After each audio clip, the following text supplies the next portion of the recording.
নমস্কাৰ সকলোকে স্বাগতম জনাইছো আসাম কেৰিয়াৰ পইণ্ট ইউটিউব চেনেলটোলৈ বন্ধুসকল আজিৰ এই ভিডিঅ'টিত আমি আপোনালোকৰ আগন্তুক অনুষ্ঠিত হ'ব লগা এডিআৰই গ্ৰেড 3 বা গ্ৰেড 4 পৰীক্ষাৰ বাবে প্ৰয়োজন হোৱাকৈ কেইটামান অতিকৈ গুৰুত্বপূৰ্ণ প্ৰশ্ন আলোচনা কৰিম যেহেতু এতিয়া আপোনালোকৰ হাতত মাত্ৰ 10-12 দিন মানহে কেৱল আছে পৰীক্ষাৰ বাবে হে আপোনালোকে এতিয়াৰ পৰা যিমান পাৰে ভালদৰে প্ৰেক্টিছ কৰিবলৈ লাগি যাওক আৰু আজিৰ পৰা আপোনালোকৰ যেহেতু এডমিট কাৰ্ড ওলাইছে যিসকলে আপোনালোকে গম পাইছে এডমিট কাৰ্ডটো উলিয়াই ল'ব বা চাব পাৰিব ক'ত আপোনালোকৰ এক্সাম চেণ্টাৰটো পৰিছে তো বলক দেৰি নকৰাকৈ প্ৰশ্নসমূহ আলোচনা কৰোঁ আৰু আপোনালোকে এই প্ৰশ্নকেইটাৰ ভিতৰত কিমানটা প্ৰশ্ন শুদ্ধ কৰিব পাৰিলে আমাক ভিডিঅ'টোৰ শেষত কমেণ্টত জনাই দিব প্ৰথম কোৱেশ্যনটো কি দিছে চাওক কনসিডাৰ দা ফলোইং তলৰ উক্তি দুটা দিছে এই দুটা বিবেচনা কৰিব কৈছে তো ফাৰ্স্ট উক্তিটো কি দিছে চাওক The Treaty of Yandabu was signed on 24 February 1826 আৰু দ্বিতীয় স্টেটমেন্টটো দিছে আমাৰ This treaty was signed between the British and the Mughal কি কৈছে আমাৰ ফাৰ্স্টটো দিছে 1826 চনৰ 24 ফেব্ৰুৱাৰীত ইয়াণ্ডাবু সন্ধি স্বাক্ষৰিত হয় আৰু এই সন্ধি দুই নম্বৰ দিছে এই সন্ধিটো ইংৰাজ আৰু মুঘলৰ মাজত স্বাক্ষৰিত হয় এটা কৈছে যে which statement is true তলৰ কোনটো উক্তি শুদ্ধ এতিয়া আমি স্টেটমেন্ট দুটা ভালদৰে পঢ়ি চাব লাগিব এই স্টেটমেন্ট দুটাৰ ভিতৰত কোনটো শুদ্ধ আমাক খুদিছে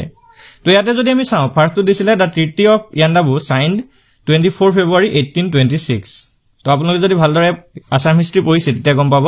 ইয়াণ্ডাবু সন্ধিটো 1826 চনৰ 24 ফেব্ৰুৱাৰীতে সংঘটিত হৈছিল স্বাক্ষৰিত হৈছিল তো এটো ৰাইট হয় অপচন স্টেটমেন্ট 1 টো ৰাইট হয় আৰু দুই নম্বৰ স্টেটমেন্টটো যদি চাই কি আছে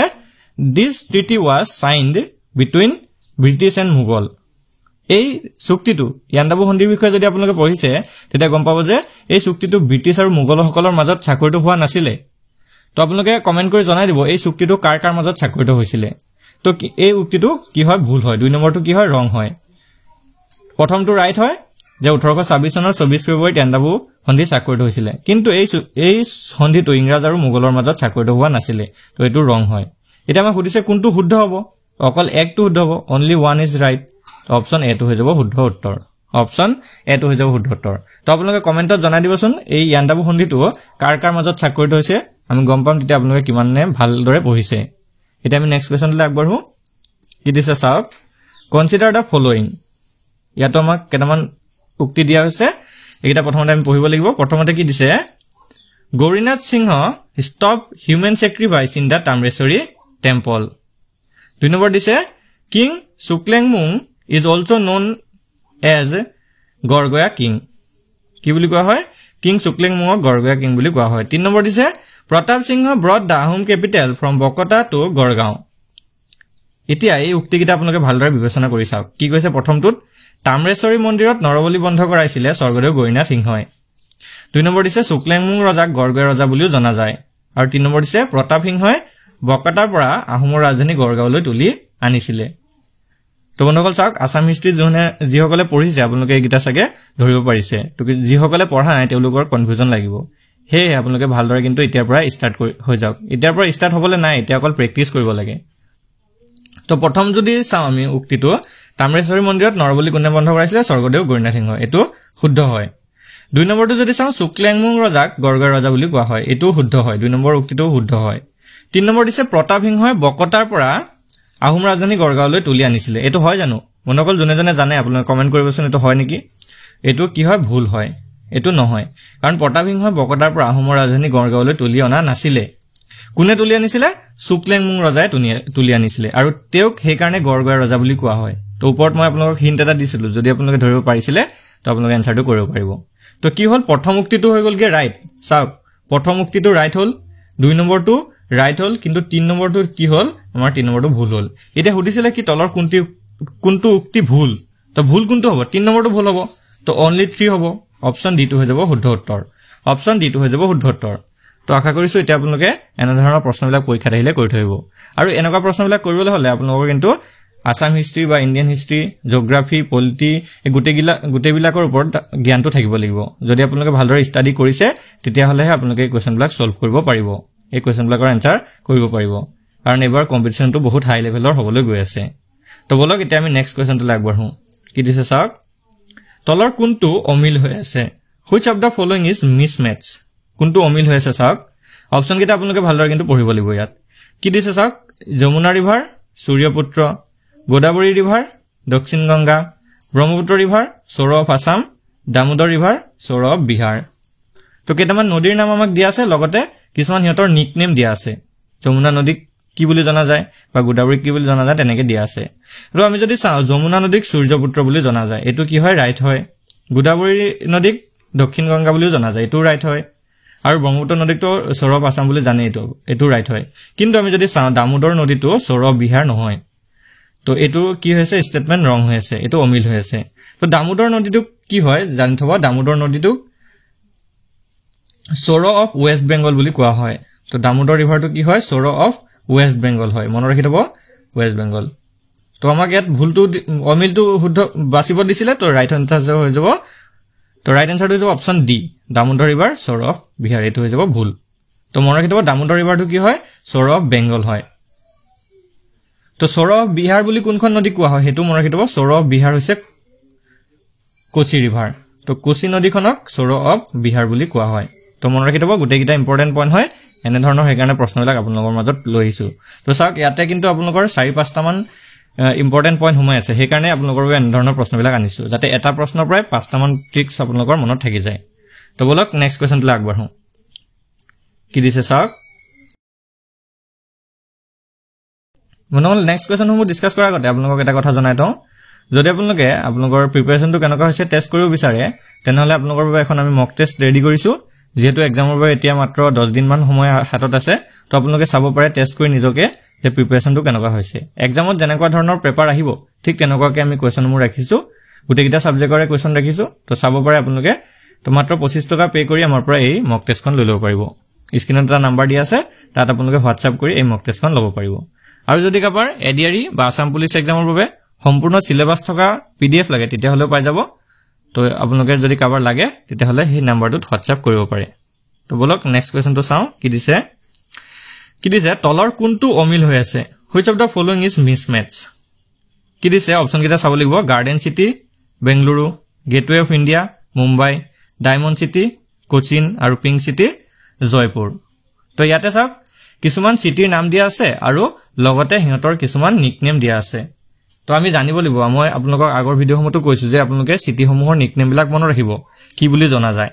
তো ইয়াতে আমি যদি চাওঁ বেংগলুৰুক গাৰ্ডেন সিটি বুলি কোৱা হয় এটো শুদ্ধ হয় গেটৱে অফ ইন্ডিয়া বুলি মুম্বাই কোৱা হয় এটো শুদ্ধ হয় তো ডায়মণ্ড সিটি কোচিন হয় জানো তো এটো ভুল হৈ আছে আৰু পিংক সিটি বুলি জয়পুৰক কোৱা হয় হেতু আমি জানো কিন্তু চাওক ডায়মণ্ড সিটিটো কোচিন নহয় তো এইটো অপচন হৈ যাব শুদ্ধ উত্তৰ এতিয়া চাওক ডায়মণ্ড সিটিটো কাক কোৱা হয় হেতুটো জানিব লাগিব তো ডায়মণ্ড সিটি বুলি কাক কোৱা হয় সুৰাটক কোৱা হয় তো মনত ৰাখিব সুৰাট চহৰখনক ডায়মণ্ড সিটি বুলি কোৱা হয় এতিয়া বলক নেক্সট কোৱেশ্চনটো আগবঢ়াও কি দিছে তলৰ কোনটো অমিল হৈ আছে আৰু এটা এনেকুৱা প্ৰশ্ন ৰাখিছো which of the following is mismatch ইয়াতে কি দিছে sun temple Konark Odisha golden temple Amritsar Punjab Somnath temple Somnath Gujarat আৰু কামাখ্যা টেম্পল জম্মু এণ্ড কাশ্মীৰ তো আপোনালোকে চাগে ইয়াত অমিলটো বিচাৰি পাইছে যি সকলে ভালদৰে চাইছে অপচন কিটা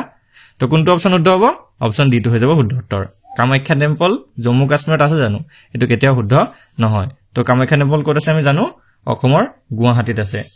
অসমৰ গুৱাহাটীত কামাখ্যা মন্দিৰ অৱস্থিত এটো আমি সকলোৱে জানো